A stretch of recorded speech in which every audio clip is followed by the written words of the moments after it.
Hello, hello, and welcome back to another daily dose of the Chris McPherson Show. Your home of the black and white sport, no grey opinions here, and it's time to talk some cricket. And we're going to try something a little bit new today. Rather than breaking down separate series in separate videos, we're going to do a cricket daily that we'll try and keep up over the next little bit, as there is plenty of action going on around the world at the moment, that is for certain. Today, we're going to unpack some Under-19s Cricket World Cup action.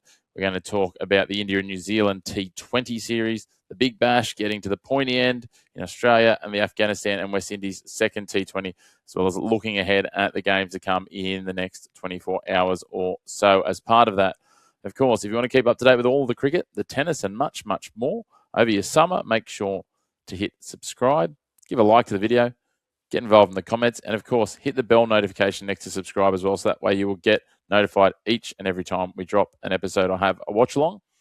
But let's get into it. Let's start with the Under-19s Cricket World Cup, and let's start with two old rivals, England and Scotland, from the British Isles, going toe-to-toe. The Scots won the toss. They sent England in, and Ben Mays, well, it's fair to say he made the most of the invitation, scoring the equal second highest ever individual score in an Under-19s World Cup with 191 off 117 deliveries, blitzing 18 fours and 8 sixes to rack up a monster score, just one short of the score racked up only a couple of days ago in the Sri Lankan match.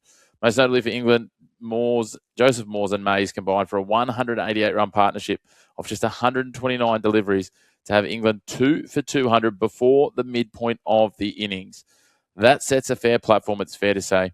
England went on with it from there, piling on another 200 and a bit runs. They finished up with a mammoth 6 for 404, an astonishing target for Scotland to try and chase down.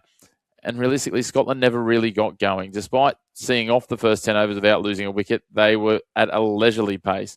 They posted just 33 runs in the first power play. They then lost 4 for 14 in 8 overs after that, and it was all too big of an ask for them. They were all out eventually for 152 late in the 45th over, a very pedestrian chase. Finlay Jones was the best for Scotland with 34. England's bowlers shared the wickets around with 6 individual wicket takers. Caleb Falconer with 3 for 19 from his 4.5 was the pick, but there's plenty of strong performers as well. The likes of Ralphie Albert with 2 for 39 from his 10, and Manny Lumsden also 2 wickets for 17 from just 4 overs. So that secures England's progression into the Super 6 stage. Speaking of securing positions in the Super 6 stage, Afghanistan did so against Tanzania.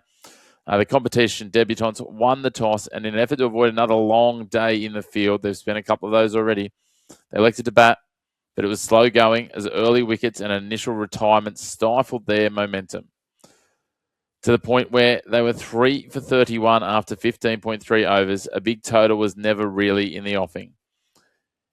In the end, some consistent bowling from Afghanistan claimed the last 7 wickets for just 19 runs to have Tanzania all out for 85, with only 3 batters reaching double digits. Extras comfortably led the scorecard with 25, just showing the gap that is there for the likes of Tanzania to close if they want to become competitive at these major tournaments.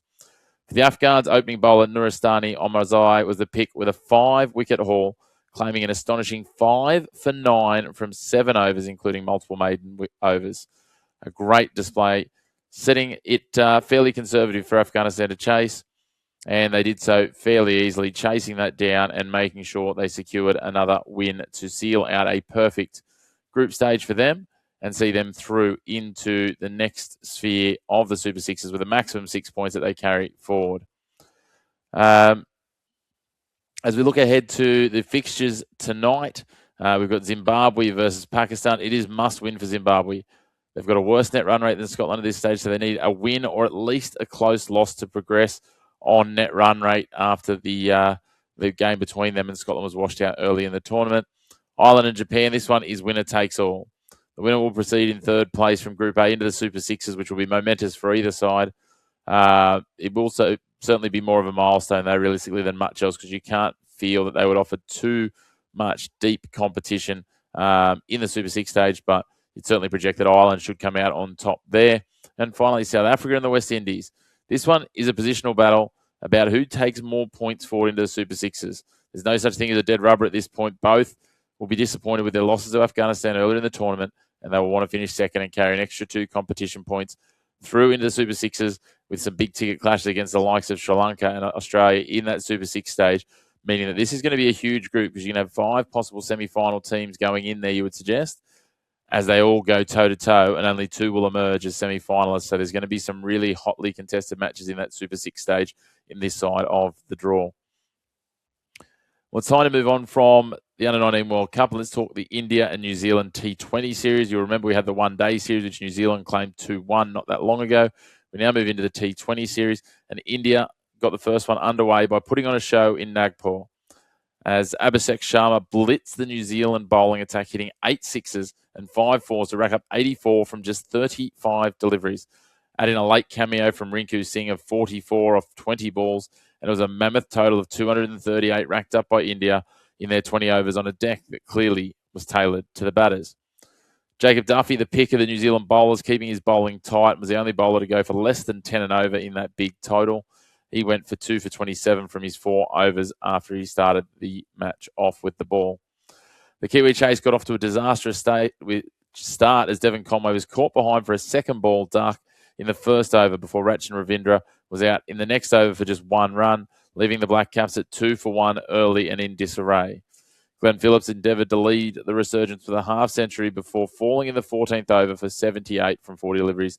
By then, there was too much to do as New Zealand would require 108 from 39 deliveries to get the job done, and the chase had gotten away from them. Wickets were shared around for India, with Varun Chakravarti getting 2 and Shivman Dubey claiming a pair in the final over of the innings. Notably, Axar Patel will be one to watch. He was hit on the hand, had to leave the field, unable to complete his bowling over and bowling spell. So it'll certainly be a watch case for the rest of the series and for the T20 World Cup as we look ahead to February. This does set an ominous tone for India's rivals ahead of the T20 World Cup next month, but what will come of the rest of the series may give us much more of a temperature read on the favourites for the 2026 T20 World Cup. We move on to the Big Bash, the knockout game in the Big Bash. Perth already through to the home final. Sydney back licking their wounds in Sydney, waiting for the winner of this match. And rain all but hampered any real chance of a quality fixture as constant rain delays saw the elimination clash between Hobart and Melbourne. Stars firstly reduced to 10 overs aside, with Hobart sent in by the Melbourne Stars to bat. Hobart took risk and gained some rewards as they compiled 114 from their 10 overs for the loss of 5 wickets. Headlined by Test all-rounder Bo Webster, who peeled off 47 from 26 balls, and a late cameo from all-rounder Nikhil Chowdhury, who hit 3 sixes in an 11-ball 24. More rain just after the Stars' innings started further reduced the match and their chase to a 7-over-1, with the Stars already 1 for 9 from 2 overs, meaning they required 76 runs from 5 overs to reach the revised target of 85. And despite the fast hitting of Hilton Cartwright, where he took 15 runs from 4 deliveries, they fell just short of the target at 4 for 81. Joe Clark took the title of high bat in the loss with 31 from 17. Chowdhury's opening over of none for 5 for the Hurricanes was key, as was the bowling of Riley Meredith in the absence of skipper Nathan Ellis. Meredith took 2 for 19 from his 2 overs, sealing a Hurricanes win by just 4 runs in the end. The Hurricanes will now head to Sydney on Friday night to take on the Sixers for the right to fly all the way to Perth and take on the Scorchers for BBL 15's title. The final game to recap is the Afghanistan and West Indies second T20, and West Indies won the toss. They elected to field, and Afghanistan made no mistake, scoring at a solid clip through the middle overs, with Sadiqullah Atal getting 53 from 43 and Darwish Rasuli 68 from 39.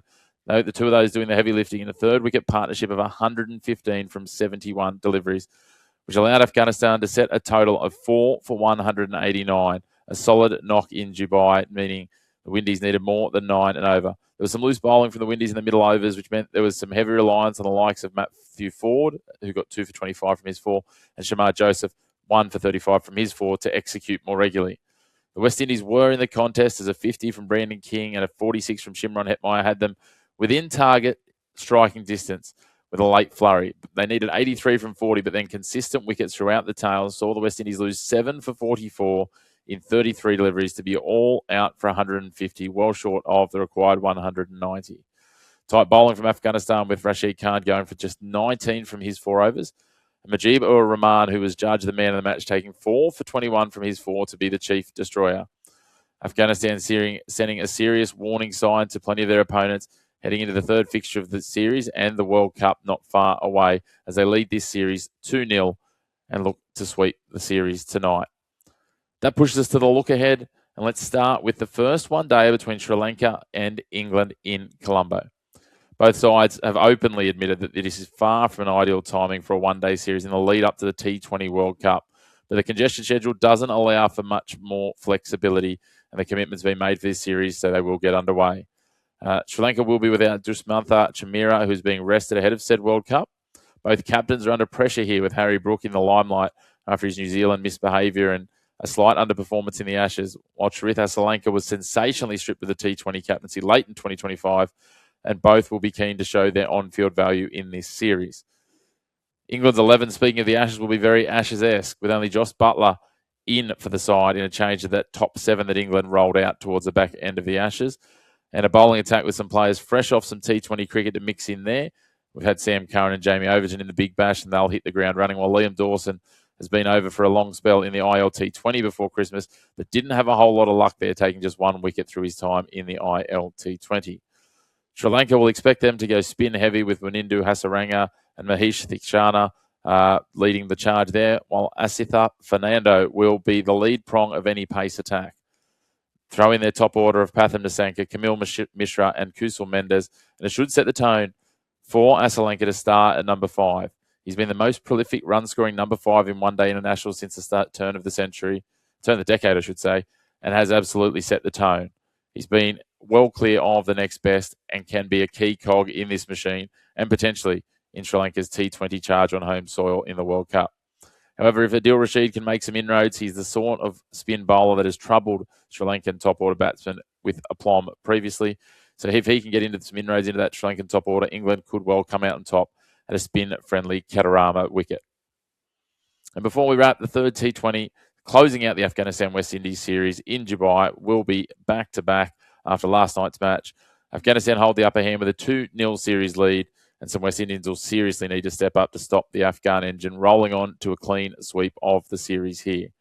Don't be surprised if either team goes with some left-field selections here, as both teams look to some more warm-up practice and confirming what their approaches will be ahead of the T20 World Cup. Darwish Rasoli could be the man to watch for Afghanistan. 50s in both games so far. Can he make it a perfect 3 from 3? While the Windies need Brandon King and or Shimron Hetmeyer to step up here and take it on with the bat.